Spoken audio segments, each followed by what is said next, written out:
It is a pleasure to be with you all this evening to celebrate the memory and contributions of our first Prime Minister. And I really enjoyed, and I'm sure you have too, listening to both Purushottam Agarwalji and Shri Ashok Vajpayeeji and Sandeep too. Wonderful stories and remembrances. Thank you. Jawaharlal Nehru was the prime architect of the modern Indian nation-state. His was a life anchored firmly in parliamentary democracy. He had a steadfast belief in planned economic growth, a profound commitment to the development of scientific temper, alongside the development of scientific and technological capabilities. To him, secularism, in which he firmly believed, meant, above all, the celebration of India's many diversities, while strengthening its fundamental unity. His legacy continues to shape our everyday lives. Decades have gone by since his time, but he continues to serve as a beacon light to millions of our countrymen and women. It is inevitable that such a monumental figure will have his life and work analyzed and critiqued. That is indeed as it should be. Although the temptation to divorce him from his times and the challenges that he had to face, and to look at him devoid of the historical context in which he functioned, has become quite widespread. Yet, while we welcome ongoing analysis of his contributions, what is not acceptable is the systematic attempt being made to denigrate, distort, demean, and defame him. The sole objective of this is to not only diminish him as a personality, his universally recognized role in India's independence struggle, and his early decades as a leader of an independent nation challenged by unprecedented problems. But it is also to demolish his multifaceted legacy in a crude and self-serving attempt to rewrite history. Analysis is one thing, but deliberate mischief with what he said, what he wrote, and what he did is another thing, and totally unacceptable. And who are the forces that have launched this project? We all know that they have been worked for years and years, for decades, and finally, here they are. They belong to the ideology that had no role whatsoever in our freedom movement, that had no role whatsoever in the making of our Constitution. In fact, they even burnt it. They were totally against it.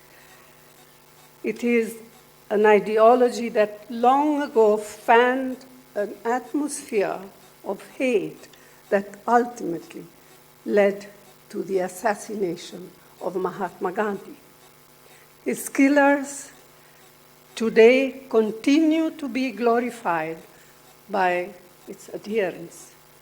It is an ideology which has consistently rejected the ideals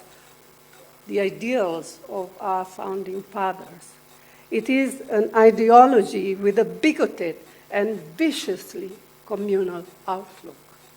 Its approach to nationhood is based on stoking prejudices of all kinds. Let there be no doubt whatsoever that the project to vilify Jawaharlal Nehru is the main objective of the ruling establishment today. Their goal is not just to erase him, it is actually to destroy the social, political, and economic foundations on which our nation has been founded and built. The road ahead is not easy, but there is simply no option but for each one of us, individually and collectively, to stand up and confront this project. We not only owe it to the memory of Jawaharlal Nehru and his comrades, we owe it to ourselves, and even more to coming generations. The unapologetic and fierce defense of the Nehruvian legacy, it is not an act of nostalgia. It is a commitment to restoring India's constitutional promise, to safeguarding reason in the face of propaganda, and to ensuring that our republic remains modern and forward-looking. If we succeed, it will not only honor Jawaharlal Nehru's memory, it will ensure that the India he envisioned remains a reality. At a time when tolerance in public life is shrinking, when dissent is painted as disloyalty, and history is reduced to partisan combat, Nehru's example becomes even more vital. He taught us that disagreement is not a threat, but a democratic necessity, that unity does not demand uniformity, that a confident nation need not fear the truth about its past. Friends, there is some reason for hope.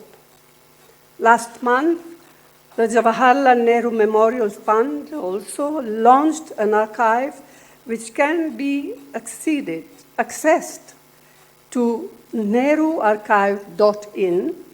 The archive is an easily searchable and freely downloadable digital archive. Also, by the way, accessible on your smartphone.